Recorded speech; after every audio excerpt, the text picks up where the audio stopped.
오늘 우리가 대면하고 있는 본문은 굉장히 익사이팅한 본문입니다.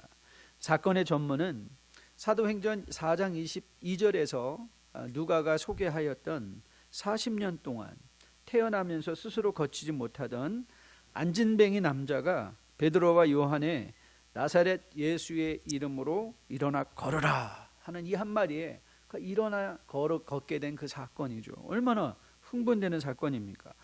여러분과 저도 늘 나도 이런 사건 한번 경험해 봤으면 좋겠어. 그럼 나는 예수님 절대 잘 믿을 것 같아.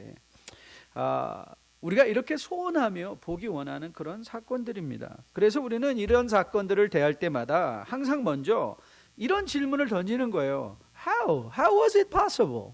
어떻게 요한과 베드로는 그런 이적을 행할 수 있을까? 그래서 우리는 자꾸 이적의 방법론, 이들이 말을 먼저 했을까? 잡기를 먼저 했을까? 자꾸 이 이적의 방법론에 대해서 본문을 연구하려 하고, 그래서 우리는 이런 생각도 해요. 이런 질문도 합니다. 우리도 성령 충만하심을 받아 베드로와 요한 같이 능력 있는 신앙생활을 하자, 이런 결론을 내릴 때도 참 많이 있습니다. 그런데 이런 적용점은 참 좋은데, 근데 여러분, 이런 일이 일어납니까?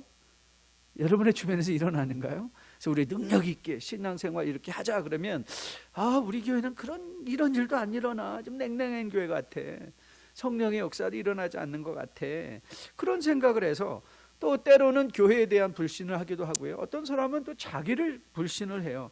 이거 내가 신앙이 온전한 거야, 우리 교회는 온전한 거야, 나는 정말 성령 충만 받은 거야, 이런 의구심을 갖고요, 믿음 생활의 그 기쁨과 감사와 그 의미를 놓쳐버릴 때가 얼마나 많이 있는지 모르겠습니다. 저는 오늘 여러분과 함께 오늘 이 사건의 의미를 좀 정확하게 파악해 보려고 해요. 여러분에게 늘 사도행전의 이 문학적 양식은 역사라고 말씀드렸어요. 역사는 시편처럼 읽으시면 안 돼요. 역사는 역사를 읽는 눈과 안목이 있어야 돼요. 그러니까 다시 말하면 이 역사를 이해하는 데는 4가지 원리가 있다고 그랬어요. 이미 일어난 모든 사건들은 역사적이다. 왜냐하면 우리 가운데 여러분 지금 현대 매스미디어, 여러분 신문 읽고 막 마음 이리 왔다 저리 갔다 하는 분 계시죠? 여러분 주의하세요. 왜냐하면 지금 현대의 가장 큰 문제 중에 하나가 뭐냐면 페이크 뉴스. 그렇죠? 여러분들이 신문으로 본다고, TV로 뉴스로 본다고 그게 다 팩트가 아닌 거예요. 그렇죠? 페이크 뉴스들이 많아요. 어떻게 분별해내냐? 그러니까 여러분, 이제는 옛날에는 신문에 프린트되면 다 믿어야 돼 그랬는데 그렇지 않아요. 여러분들이 그 가운데 정말 뭐가 진실된 건가를 봐야 돼요. 성경이 왜 우리에게 가치가 있는가 하면 It's not a fake news. This is a fact. 역사 속에서 일어난 일들을 기록한 하나님의 말씀인 거예요.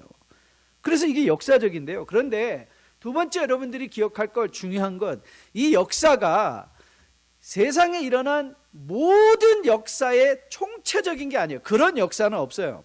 늘 여러분이 역사를 읽을 때 이 역사를 누가 기록했는가, 그 저자를 살펴보는 게 중요한 이유는요. 왜냐하면 이 저자가 역사에 일어난 많은 사건 중에 자기가 말하고 싶은 것을 가장 잘 설명하는 사건을 선택한단 말이에요. 그렇죠?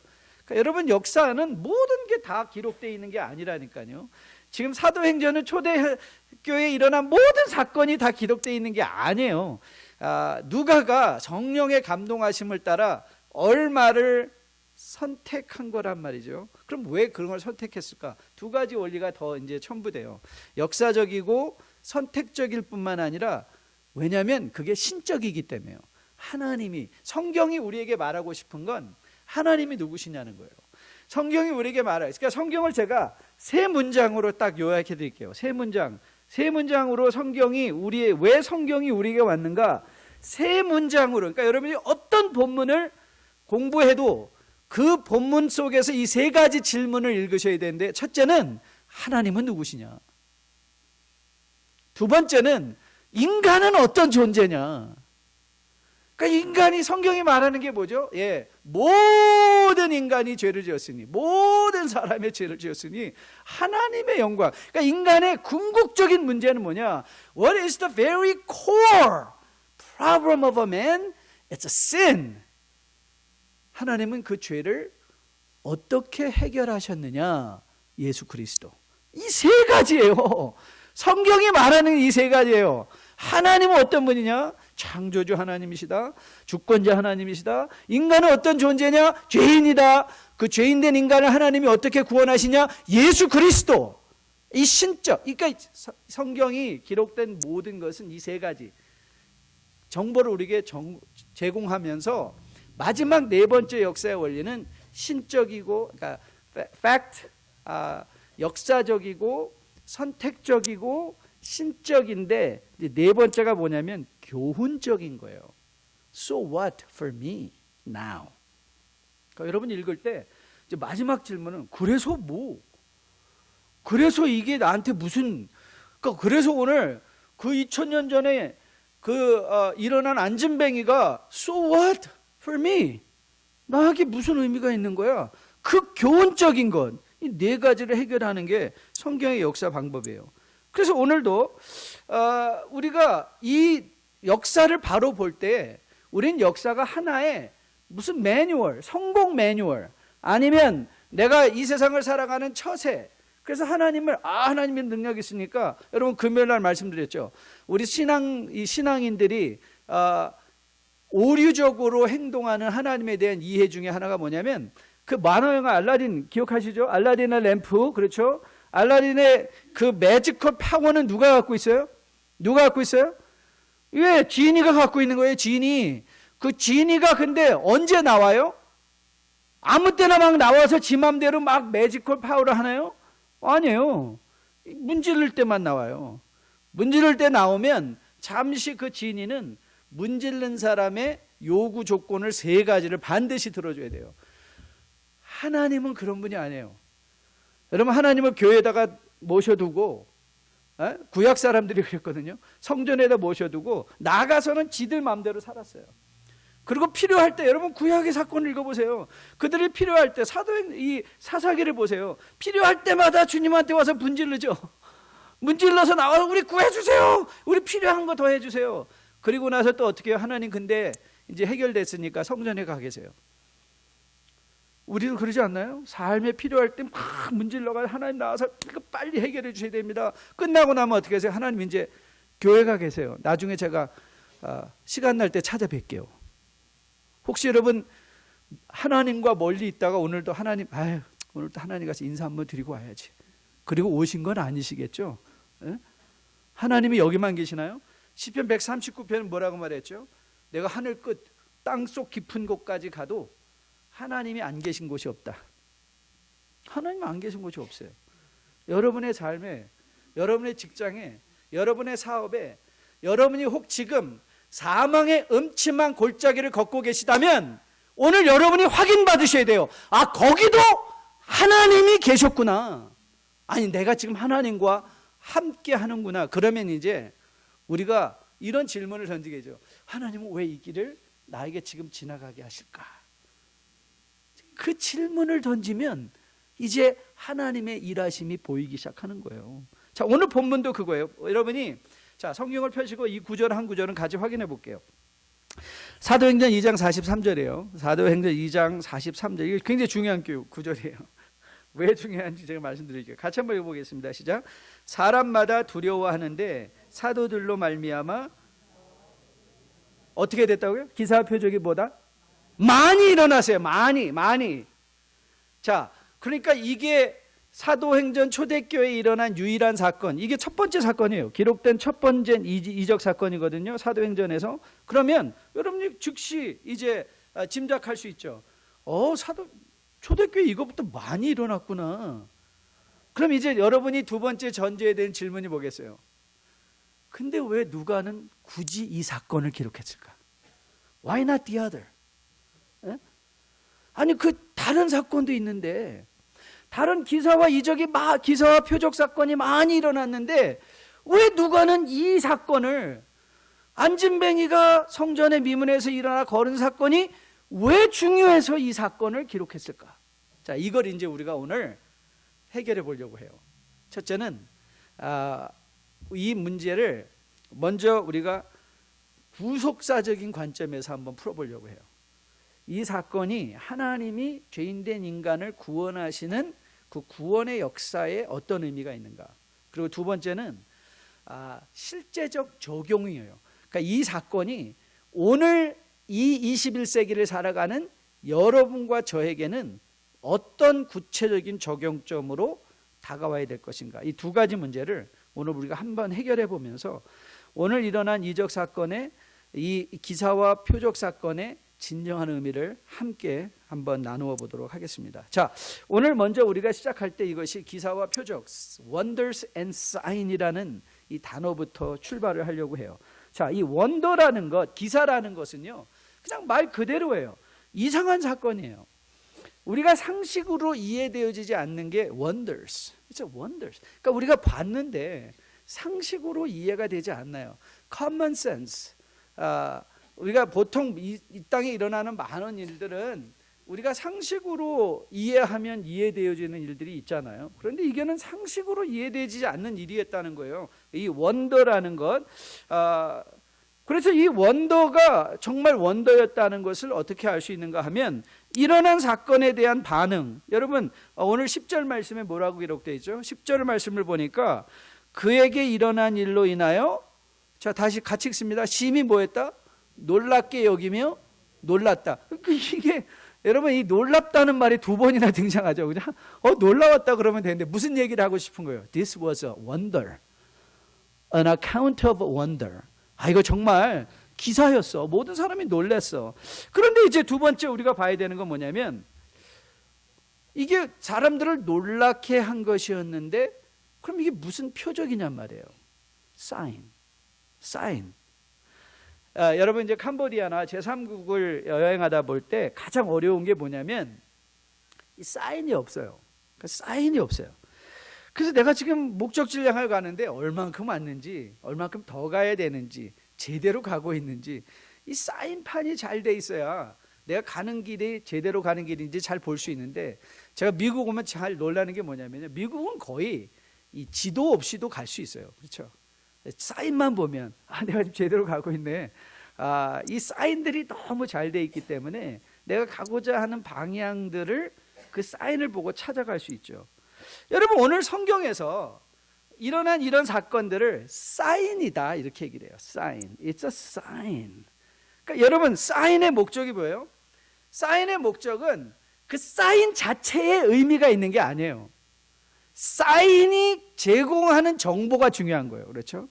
사인이 제공하는 정보. 그래서 오늘 이 표적 사건이 사인이라면 이게 우리한테 뭘 가리키고 있냐는 거예요. 뭘 가리키고 있나? 분명히 사인의 의미는 우리가 어디로 가고자 하는 곳에 대한 방향 제시거나 아니면 우리가 하고 있는 일에 대해서 옳다 그르다 하는 중간 평가 기능을 갖고 있는 게 표적이거든요. 그러니까 이 표적이 제시하는 정보가 무엇인가? 자, 그러면 우리가 사도행전 2장을 공부하면서 사도행전의 큰 목적을 이렇게 제시를 했어요. 사도행전이 우리의 사실 사도행전과 이 사도행전뿐만 아니라 베드로의 첫 번째 설교를 보면 베드로가 세 가지를 얘기했거든요. 첫째, 예수님이 어떤 분이냐? 그 예수님을 너희가 죽였다. 그런데 그 죽은 예수님이 살아나셨다. 이 세 가지를, 예수님의 생애와 예수님의 죽으심과 살아나심, 그게 베드로가 말하려는 중심 핵심 설교의 제목이었어요. 그걸 얘기한 거예요. 그러니까 다시 말하면, 자, 그러면 오늘 이 본문은 우리에게 뭘 가리켜야 되는가 하면 이걸 가리키는 거예요. 예수님이 누구시냐? 그러니까 오늘 표적이 가리키고 싶은 거는 표적이 아니에요. 그러니까 이 표적이 가리키고 싶은 거는 오늘 일어나 걸은 사람이 누구냐가 아니에요. 여러분 걸은 사람이 누군지 아세요? 우리는 그 친구의 나이만 조금 알아요. 그것도 나이가 필요하기 때문에 적어줬어요. 근데 우리는 이 친구가 누군지 아무도 몰라요. 거기에 의미가 있어요. 왜 누가는 일어난 이 안진뱅이였다가 일어난 사람의 인적 사항을 왜 밝히지 않았을까? 그 이유는요, 그 사람이 목적이 아니기 때문에 그래요. 그 사람이 가리키는 예수가 목적인 거예요. 그 예수님. 여러분 이사야 35장을 보면요, 이사야 35장이 오실 메시아와 더불어 회복되어지는 세상을 설명하고 있는, 이사야 선지자가 미리 내다보면서 나누고 있는 장면의 예언 말씀이에요. 우리 같이 한번 읽어볼게요. 자, 이사야 35장 6절부터 같이 한번 읽습니다. 시작. 그때에 저는 자는 사슴같이 뛸 것이며 말 못하는 자의 혀는 노래하리니 이는 광야에서 물이 솟겠고 사막에서 시내가 흐를 것임이라. 뜨거운 사막이 변하여 못이 될 것이며 메마른 땅이 변하여 원천이 될 것이며 승냥이에 눕던 곳에 풀과 갈대와 부들이 날 것이며 거기에 대로가 있어 그 길을 거룩한 길이라 일컫는 바 되리니 깨끗하지 못한 자는 지나가지 못하겠고 오직 구속함을 입은 자들을 위하여 있게 될 것이라. 우매한 행위는 그 길로 다니지 못할 것이며 거기에는 사자가 없고 사나운 짐승이 그리로 올라가지 아니하므로 그것을 만나지 못하겠고 오직 구속함을 받은 자만 그리로 행할 것이며 여호와의 속량함을 받은 자들이 돌아오되 노래하며 시온에 이르러 그들의 머리 위에 영영한 휘락을 띠고 기쁨과 즐거움을 얻으리니 슬픔과 탄식이 사라지리로다. 자, 이게 메시아가 오셨을 때 어떤 회복이 일어났는가, 일어날 것인가를 예언했는데, 오늘 사도행전 3장 말씀 보면서 많은 사람들이 놀라고 안진뱅이가 일어나 뛰며 하나님을 찬송했던 그 장면이 어떻습니까? 이사야의 예언이 확증되고 있죠. 이사야의 예언이 확정되고 있어요. 즉 다시 말하면 오늘 이 사건은 뭐냐? 구약에서 예언된 메시아가 그 예수님이다, 이 말을 하는 거예요. 그 예수님이 오셔서 그 이적을 통하여 오늘 회복의 역사가 일어나고 있다. 그래서 오늘 등장한 여기 모든 사건들은 다 사인인 거예요. 무슨 사인? 예수님을 가리키는 사인. 예수님이 오셨다, 예수님이 죽으셨지만 살아나셨다, 그 예수님이 너의 회복의 주인이시다, 이걸 보여주는 거예요. 그런데 사람이 무슨 잘못한 줄 아세요? 네, 사인이 중요한 줄 알아요. 그래서 그 사인판을 자꾸 금으로 만들어요. 사인을 금으로 만들고 사인을 자꾸 보라 그래요. 사인을 보라 그래요. 아니에요. 사인은 우리가 보자마자 뭐 해야 돼요? 눈을 돌려서 사인이 말하고 있는 정보를 봐야 돼요. 사인을 보면 안 돼요. 사인만 보고 있으면 안 돼요. 그러니까 사람들이 LA까지 300마일 남았습니다. 그러면 LA까지 300마일 남았구나. 그럼 이제 LA를 가는 방향으로 가면 돼요. 그런데 사람들이 LA 300마일 남았다 그 사인의 밑에 모여가지고 야, 이제 우리 300마일만 가면 되는데 사인이 너무 위대하다, 우리 사인 밑에서 살자, 그런 사람 있어요? 그런 사람 있습니까? 없습니다. 그런데요, 놀랍게도 믿음 생활을 하다 보면 그런 사람들이 있어요. 사인이 가리키는 예수를 봐야 되는데 사인하고 살고 싶대요. 사인 밑에 거하고 싶대요. 그래서 이야, 어떤 목사님이 그 목사님 용하대. 그래서 그 용한 목사님, 여러분 용한 목사님들과 함께 있어서 실족하지 않은 사람들이 있으면 저한테 한번 얘기해 주세요. 우리 과거에 용했다고 했던 목사님들 많이 계시죠. 그분 지금 어디 계시나요? 뭐들 하고 계시나요? 오늘 베드로와 요한이 우리에게 교훈이 되는 이유가 있어요. 왜 교훈이 되는 줄 아세요? 베드로와 요한은 자신의 위치를 정확하게 알았어요. 자신의 위치를 정확하게 알았어요. 자, 12절 말씀인데요. 성경을 펴보시죠. 12절, 사도행전 12절 말씀, 3장 12절 같이 한번 읽어볼게요. 자, 성경을 펴시고요, 같이 읽습니다. 시작. 이스라엘 사람들아, 이 일을 왜 놀랍게 여기느냐? 우리의 개인의 권능과 경건으로 이 사람을 걷게 한 것처럼 왜, 같이 읽으세요. 자, 마지막 부분 같이 읽습니다. 시작.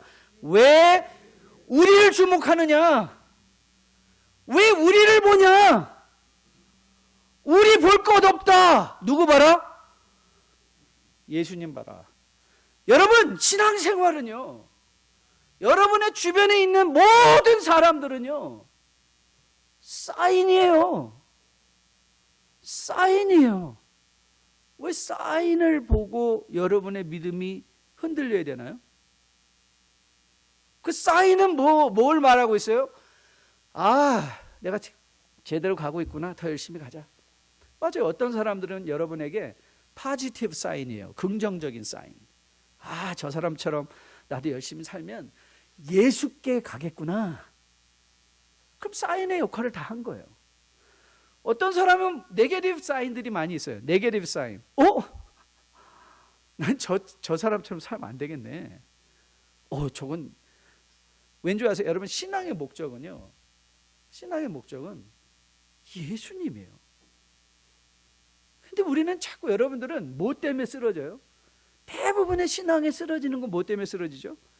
사인들 때문에 쓰러진다니까요. 사인들 때문에 쓰러져요. 그러니까 사인들 때문에 쓰러지면 쓰러진 만큼 누구 손에? 내 손에 거예요. 가야 되는데, 그리스도의 장성한 분량이 충만한 데까지 가야 되는데 그걸 못 가면 누구 손에요? 우리가 손해를 본다는 거예요. 베드로와 요한은 정확하게 알았어요. 우리는 사인입니다. 왜 우리를 보고 있습니까? 예수를 보십시오. 베드로의 설교의 마지막 말씀이에요. 3장 26절 말씀인데요. 자, 3장 26절 같이 한번 읽어보겠습니다. 3장 26절 같이 읽을게요. 시작. 하나님이 그 종을 세워 복주시려고 너에게 먼저 보내사 너희로 하여금, 자, 거기 중요한 날이에요. 돌이켜 그 악함을 버리게 했다. 그거 동그라미 치셔야 돼요.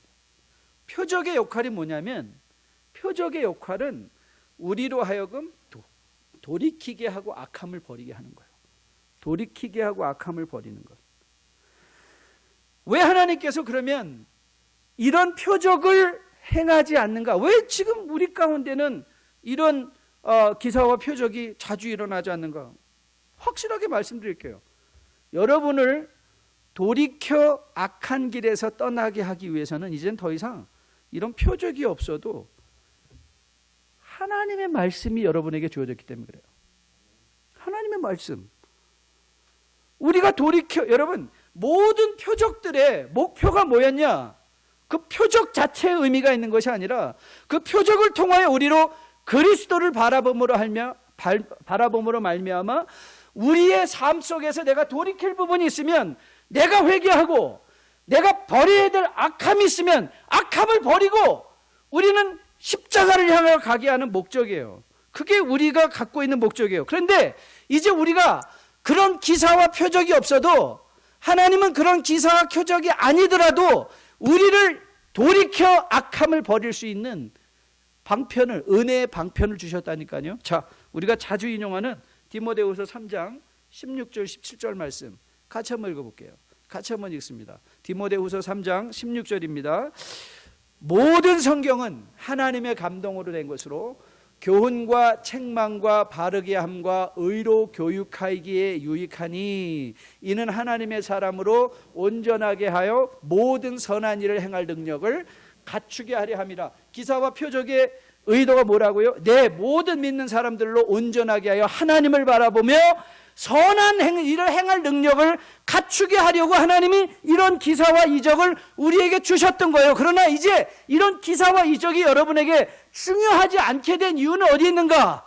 이제 하나님의 말씀을 통하여 우리는 하나님의 백성으로 온전하게 되어 하나님 앞에 선한 일을 행할 능력을 행할 모든 교훈과 하나님의 책망함을 받을 수 있는 게 어디에 있어요? 말씀을 통해서 온다는 거죠. 표적을 여러분이 이제 오늘 구속사적인 관점에서 왜 누가가 이 사건을 통해서 우리에게 말하기를 원하는가, 그 의미를 마음에 분명히 이해할 수 있게 되기를 주님의 이름으로 축복드립니다. 돌이켜 악함을 떠나게 하려고, 주의 백성들로 하여금 예수를 바라보게 하려고. 그리고 저는 오늘 이 사건이, 누가가 이 사건을 기록한 건 여러분과 저로 하여금 예수를 바라보게 하는 것, 그것이 신앙의 목표인 것을 전하게 하려고 이 사건을 기록한 것으로 믿습니다. 그리고 여러분 기억하세요. 여러분 이제 더 이상 무슨 누구 때문에, 사람 때문에 실망했다는 말 이제 그만하세요. 지금 그만하세요. 그만하시고 이제는 여러분의 주변에 있는 모든 사람들이 하나님이 주신 표적인 걸 기억하세요. 아, 저건 긍정적인 표적이네. 아, 저건 부정적인 표적이네. 아, 내가 보고 받고 배워야겠네. 아, 저 사람은 내가 본받지 말고 내가 더 하나님의 열심히 나가기 위해서 하나님을 바라봐야 되겠네. 저는 여러분에게 이렇게 풍성하게 주신 표적이 많을진데 이제는 더 이상 표적에 흔들리지 않고 표적 때문에 지체하지 않고 그리스도의 장성한 분량이 충만한 데 자라가기까지 그 표적을 보시되 저는 여러분의 시선이 예수님을 바라볼 수 있게 되기를, 예수님을 바라볼 수 있게 되기를 주님의 이름으로 축복드립니다. 두 번째는요, 자, 오늘 그러면 So what? 이게 나한테 어떤 의미를 가져야 될 것이냐, 자, 실제적인 적용적 의미를 함께 나눠보도록 하겠습니다. 자, 오늘 먼저 제가 이 사건을 좀 분석해 드릴게요. 오늘 이 사건에 세 가지 중요한 등장인물들이 등장합니다. 첫째는 베드로와 요한이 등장하고 있고요. 그 다음에 우리는 이름도 알지 못하는 안전뱅이가 등장하고 있고요. 그 다음에 이 사건을 옆에서 보았던 군중들이 이제 등장하고 있는 것을 보게 됩니다. 오늘 누가는 베드로와 요한이 제9시에 성전을 갔다고 시간적 정황을 또 우리에게 제공하고 있어요. 시간적 정황. 유대인들은 3번에 걸쳐서 먼저 아침 기도를 6시 3번 정해서 기도를 드렸는데요. 자, 6시 기도가, 그러니까 0시 기도가 있고 6시 기도가 있고 12시 기도가 있고요. 그 다음에 9시 기도는 오후 3시 기도예요. 그게 하루의 마지막 기도예요. 하루를 마감하는 마지막 기도를 제9시 기도에 드리는 것을 우리는 보게 돼요. 그러니까 3시, 제가 잘못 말했네요. 그러니까 유대인들은 3시, 제3시, 그러면 그게 9시고요. 6시, 그럼 그게 12시고요. 제9시, 그러면 그게 오후 3시예요. 그러니까 3번에 걸쳐서 하루에 3번에 그들이 기도를 드렸는데 특별히 성전에 나가서 기도를 드렸다고 해서, 자, 그러면 잘 보세요. 여러분, 지금 베드로가 바로 이 사건 이전에 어떤 일이 일어났죠? 한 번 설교했더니 무슨 일이 일어났어요? 3,000명이 회개하는 사건이 일어났어요. 저는 베드로가 갑자기 위대해졌어요. 왜냐하면 제가 3,000명이 회개하는 그런 설교를 한번 했다면요, 아마 교만이 하늘을 찌렀을 것 같아요. 그런데 오늘 베드로는 요한과 함께 정한 시간에 그가 늘 하던 대로 기도를 드리러 가요. 저는 이게 베드로의 겸손이라고 생각했어요. 그는 자기가 누구인가를 알았어요. 나는 표적이야. 그러니까 내가 해야 될 일을 해야 돼. 교만해지지 않아요. 상황이 변했는데 교만해지지가 않아요. 그리고 이 사람들이 왜 베드로와 요한이 왜 하필이면 제9시에 성전을 향하여 갔을까? 근데 저는 두 번째 목적이 있다고 생각해요. 여러분, 유대인들은 몇 시에? 3시에, 6시에, 9시에 예배를 드렸어요. 그러면 예루살렘에 있던 사람들은 기왕이면 어디 가서 기도를 드렸을까요? 다 성전에 가서 기도를 드렸겠죠. 그럼 사람이 제일 성전에 많이 모이는 시간이 언제일까요? 3시, 6시, 9시예요. 그러니까 저는 베드로와 요한이 단지 기도의 목적일 뿐만 아니라 저는 복음을 전하러 갔다고 생각해요. 복음 전하러 간 거예요. 야, 요한, 지금 9시 됐네? 빨리 가자. 사람들 많이 모여 있을 거야. 기도하러. 우리 가서 뭐 하자? 복음 전하자 그랬을 거예요. 복음 전하자. 다시 말하면 이제 베드로와 요한에게 있어서는요, 그들이 하는 모든 삶이 이제 복음을 전하는 목적으로 맞춰져 있었어요. 즉 다시 말하면 그들이 표적 인생이 된 거예요. 표적 인생이 됐어요. 그러니까 여러분, 왜 하나님께서 우리에게 이 기사와 표적을 더 이상 안 주시나요? 왜냐하면 기사와 표적이 널렸기 때문에. 여러분의 주변에 널려 있는 게 표적. 왜요?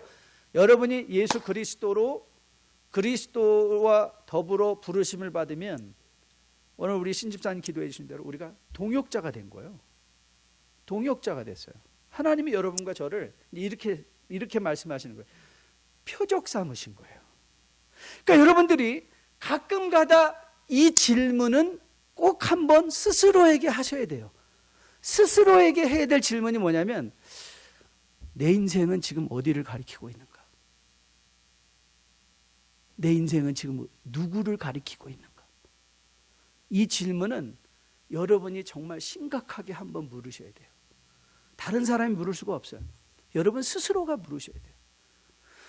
여러분의 자녀들이 한번 이 질문을 하는 거예요. 여러분의 자녀들이 여러분을 보며, 여러분들이 사업하는 거 보며, 여러분들이 직장 생활하는 것을 보면서, 여러분들의 대화를 들으면서 이 질문을 한번, 우리 자녀들이 나를 보면 누가 보일까? 야, 우리 돈 더 벌어야 돼. 돈이 최고야. 야, 우리 아버지 보니까 돈이 최고더라. 교회는 다니시는데 보니까 돈이 최고야. 야, 우리 아버지에게는 정말 체면이 최고더라. 체면. 여러분, 우리는요 무슨 표적이 돼야 돼요? 우리를 보면, 야, 저 사람 보면, 야, 참 예수 잘 믿어야 되겠구나. 그리스도를 가리키는 표적이 돼야 돼요. 저는 여러분들이 그리스도의 표적되는 인생 되기를 주님의 이름으로 축복드립니다. 그런데 또 재밌는 게 있습니다. 누가가 이 사람이 성전 미문에 앉아 있었다고 그러겠어요. 사람들이 그를 들러매어 성전 미문에 앉혀 놓았다 그랬어요. 이 성전 미문이 어디냐? 여러 가지 성경 해석이 가능하지만 이 성전, 이 뷰리 게이트는요, 요세푸스라는 유대인 역사가가, 이 사람은 예수 믿는 사람이 아닙니다. 그런데 그때 역사가였어요. 그러니까 예수 초대교회 역사를 나름대로 객관적으로 예수 믿지 않는 사람의 입장에서 기록을 해놨어요. 이 미문, 성전 미문을 그가 기록해놨는데요, 흰 대리석으로 지어진 앞면이 금으로 덮여진 위용 있는 문이었대요. 그래서 해가 뜰라치면 그 문에서 반사하는 빛으로 도저히 정문으로 바라볼 수 없던 그런 문이었대요. 이런 것을 통해서 우리는 성전의 미문이다라고 할 때 이 뷰리 게이트가 성전의 정문이었을 거라고 많은 학자들은 생각을 해요. 그러니까 성전을 들어가는 정문이에요. 그러니까 성전의 정문을 들어가는데, 그런데 여러분 생각해 보세요. 자, 성전 안에는 누가 계세요? 예수님이 계시죠. 하나님이 계시죠. 자, 하나님이 계신데 이 미문을 들어가면 거기는 이방인의 뜰이 있고, 이방인의 뜰을 지나면 여인의 뜰이 있고, 여인의 뜰을 지나면 유대인 남자들의 뜰이 있고, 남자들의 뜰을 지나고 나면 그 안에 이제 성전에, 그러니까 지성소에 제사장들이 들어갈 수 있는 뜰이 있고, 또 지성소가 그 안에 있는 걸 보게 돼요. 그러니까 성전은 이렇게 다 갈려 있어요. 하지만 이 성전 미문을 통해서 모든 사람이 성전 안으로 들어가는 첫 번째 게이트인 거죠. 여러분, 그 성전에 들어가서 하나님의 임재의 능력을 받아야 되는 사람, 가장 절실하게 필요로 한 사람이 누굴까요? 레위인일까요? 유대인일까요? 이방인일까요? 누가 제일, 여러분 지금 그 예루살렘에 누가 하나님의 임재 앞에 나가 하나님의 자비와 은혜를 받아야 되는 가장 필요로 하는 사람이 누굴까요? 안진뱅이에요. 그런데 안진뱅이는 못 들어가요. 성전에 들어갈 수가 없어요. 장애인이기 때문에 못 들어가요. 여러분, 이 아이러니를 보시나요? 사람들은 성전에 때 빼고 광내고 와가지고 기도한답시고 들어가는데, 정말 성전에 들어가야 될 사람들은 성전에 못 들어가고 있어요. 하나님의 은혜가 필요한 자들은 못 들어가고 있어요. 그 성전에 못 들어가는 그 거지를 누가 주목했어요? 베드로와 요한이 주목한 거예요. 정말 성전에 들어갈 사람은 넌데, 정말 넌데 너는 못 들어가고 있구나. 그래서 베드로와 요한이 그를 주목해서 바라봤다고 그랬어요. 베드로와 요한은 깨달았죠. 누가 정말 교회에 와야 될 사람인가? 누가 정말 예수를 믿어야 되는 사람인가? 누가 정말, 여러분 그래서 주님 말씀하시잖아요. 의인들에게, 건강한 자들에게는 의원이 필요 없고, 건강하지 못한 죄인들에게는 의인이 필요하고, 이 의사가 필요하고, 예수님이 필요한 것, 연약한 자들에게 예수님이 필요한 것, 그 얘기 하시는 거예요. 베드로와 요한은 그 예수님의 마음을 알고 있기에 이들을 주목해서 바라봤어요. 자, 그런데 이제 제가 또 여러분들의 관심을 다시 한번 생각해 볼게요. 돌려보도록 할게요. 자, 오늘 여기서 또 중요한 건, 이들이 그 거지의 손을 잡아 일으켰다라는 이 잡아 일으켰다는 표현도 굉장히 중요해요. 제가 산상수훈을 강의할 때 항상 8장부터 시작하는 이유 아시죠? 산상수훈이 끝난 후에 8장에 가면 주님께서 산에서 내려오세요. 내려오시는데 산상수훈이 끝나고 내려올 때 가장 먼저 일어난 사건을 마태는 이렇게 기록하고 있어요. 문둥병 환자가 입술을 가리고 나병 환자가 부정하다 부정하다 하며 하나님께로 나왔어요. 그런데 여러분, 그 사건이 거기서 예수님이 그를 고쳐주셨다가 중요한 게 아니에요. 예수님이 손을 들어 그 문둥병 나병 환자에게 대셨다는 게 중요한 거예요. 커넥션. 여러분, 이 나병 환자는 누구도 만질 수 없는 자죠. 만지자마자 부정해져요. 그러니까 모든 사람이 다 경멸해요. 저 사람 가까이 가면 안 돼.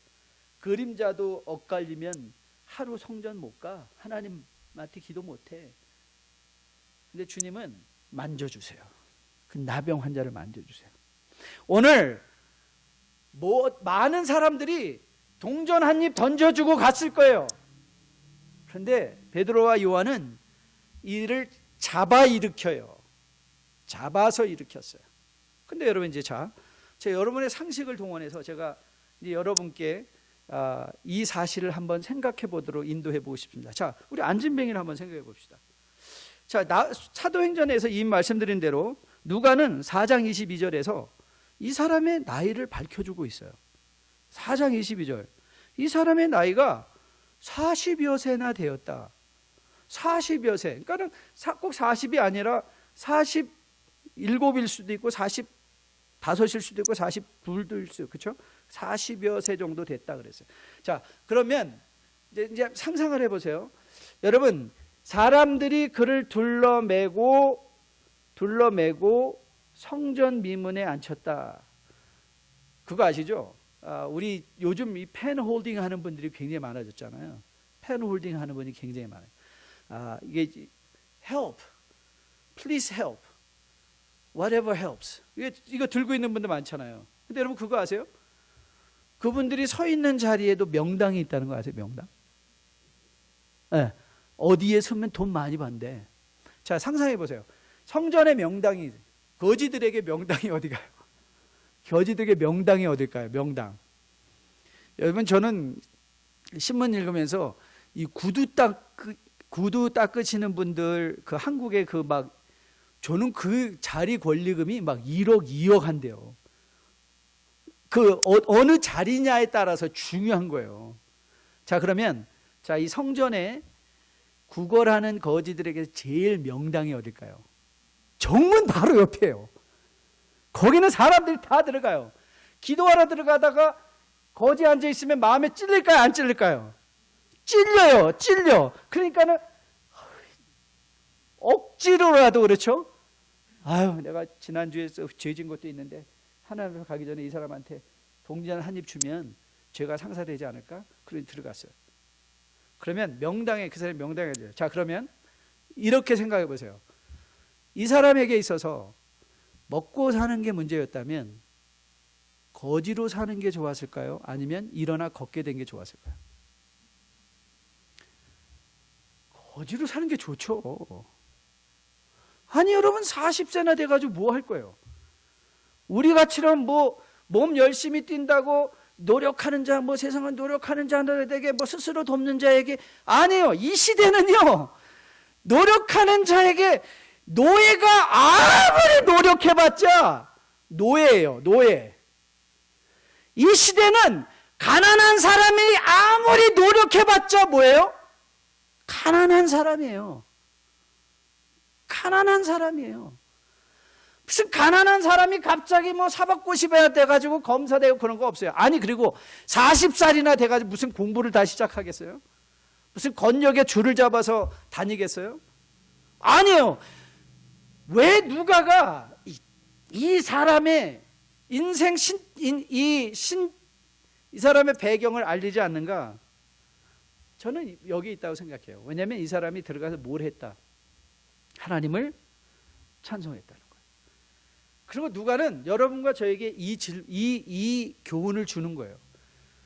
여러분이 만일 먹고 사는 게 인생이 목표라면 저는 오늘 과감하게 여러분에게 말씀드리겠습니다. 예수 믿지 마십시오. 예수 믿으면 불편한 거 너무 많습니다. 교회도 다닌다고 그러면요, 일단 사람들이 무슨 비즈니스 좀 하려고 그러면 교회 다닌다면 그거 갖고서는 어떻게든지 울거먹으려고 해요. 여러분, 오늘 피곤하신 분들 많이 계시죠? 어제 밤늦게까지 여러 가지로 힘들고 어려운 사정에서 여러분이 먹고 사는 게 목표라면 오늘 푹 쉬시는 게 낫죠. 오늘 그냥 교회 오시지 말고 그냥 푹 배 깔고 먹고 싶은 거 먹고 자고 하루도, 오늘 아침에 여기 오시느라고 얼마나 고생하셨어요. 얼굴 닦고 표정하고 변장하고 화장하고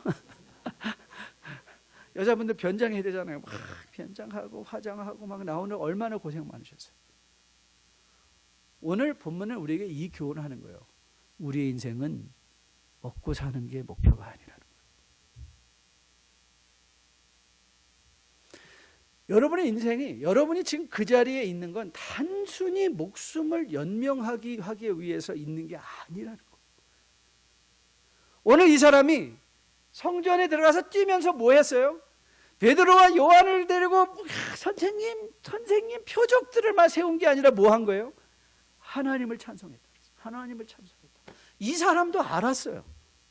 하나님 나를 고쳐주신 것, 하나님이 나를 이렇게 걷게 하신 것, 하나님을 찬송하게 하려 하심이구나. 여러분, 여러분과 저의 인생도 저는 마찬가지라고 생각해요. 하나님이 여러분과 저를 구원해 주시고 왜 이 땅에 두셨을까? 하나님이 지금 우리를 당장 이 땅을 떠나가게 하시면 천국이 좋은데, 천국에 살게 하시면 더 좋을 텐데 왜 우리를 이렇게 고생스럽고 힘들고 어려운 세상 속에 아직도 살게 하시는가? 예, 하나님이 여러분을 표적 삼고 싶어 하세요. 여러분들의 직장 생활을 하는 게 표적이 되었으면 좋겠다고 말씀하세요. 여러분들의 사업하는 것이 표적이 되었으면 좋겠다고 말씀하세요. 그래서 모든 사람으로, 마치 베드로가 요한이 우리를 주목하지 말라. 왜 이 일을 이상히 여기냐? 하나님을 바라보라. 즉 여러분과 저 우리 모두가 예수님을 가리키는 인생. 그리고 사람들이 우리를 통해서 예수님을 보게 하신다는 게 예수님의 또 뜻이에요. 하나님이 베드로와 요한을 사용하셔서, 하나님이 이 안진뱅이, 일어난 걷게 된 안진뱅이를 사용하셔서 많은 사람들로 하여금 하나님을 바라보게 한다. 저는 여러분과 저가 오늘 다시 이 사건을 통해서 하나님이 여러분을 실제적으로 표적 삼으셨다는 사실을 다시 한번 마음에 기억하는 여러분 되시기를 주님의 이름으로 축복드립니다. 그러면 여러분들이 그 질문을 던져야 되겠죠. 내 인생은 지금 무엇을 가리키고 있는가? 내 언어는 지금 누구를 가리키고 있는가? 내 행동은 지금 누구를 가리키고 있는가? 예수를 가리키고 있는가? 우리의 인생이 표적이 되어서 많은 사람들에게 예수 믿으십시오, 예수 안에 행복이 있습니다, 예수 안에, 아니면 우리 인생이 돈을 모으십시오, 체면을 지키십시오, 권력을 잡으십시오, 권력이 최고입니다. 뭘 말하고 있는지 전 여러분과 저가 우리 스스로에게 물을 수 있는 그런 믿음의 질문들이 생겨나는 이 시간 되기를 주님의 이름으로 축복드립니다. 여러 책을 가지고 본문을 공부하다가 저의 눈길이 멈춰서 한참 생각한 것은 이재철 목사님께서 본문을 강해하시는 중에 하셨던 이 표현이었습니다. 사랑은 멈춥니다. 사랑은 멈춥니다. 오늘 4절 보니까 베드로가 요한과 더불어 주목하여 말했다 그랬잖아요. 주목. 그러니까 베드로가 요한이 바쁘게 야 우리 복음 전을 가자 뭐 하자 그러다가 안진뱅이 보고 멈췄다는 거예요. 사랑은 단 게 아니라는 거예요. 사랑은 멈추는 거라는 거예요. 그리고 아무런 기대감 없이 그냥 오늘도 늘 자기가 앉던 자리에 나와서 두리번거리며 돈 한 푼 달라고 하던 그 사람에게 이렇게 말했어요. 우리를 보라. 우리를 봐라. 저는 이게 굉장히 담대하다고 생각했어요. 우리를 보라. 그런데 여러분 그거 아십니까? 하나님께서도 여러분과 저를 위하여 걸음을 멈추셨다는, 하나님께서도 걸음을 멈추셨어요. 여러분 요한복음 1장 말씀인데요, 1장 9절부터 제가 한번 읽어드리겠습니다. 한번 잘 들어보십시오. 참빛 곧 세상에 와서 각 사람에게 비추는 빛이 있었나니 그가 세상에 계셨으며 세상은 그로 말미암아 지은 바 되었으니 세상이 그를 알지 못했어요. 자기 땅에 오매 자기 백성이 영접하지 아니하였으나 영접하는 자 곧 그 이름을 믿는 자들에게는 하나님의 자녀가 되는 권세를 주셨으니 이는 혈통으로나 육정으로나 사람의 뜻으로 나지 아니하고 오직 하나님께로부터 난 자들이니라. 14절 같이 읽습니다. 말씀이 육신이 되어 우리 가운데 거하심에 우리가 그의 영광을 보니 아버지 독생자의 영광이요 은혜와 진리가 충만하더라. 예수님조차도 오셔서 표적이 되어 주셨어요. 우리가 그를 보니 독생자 하나님의 영광이 그 안에 충만했다 그랬어요.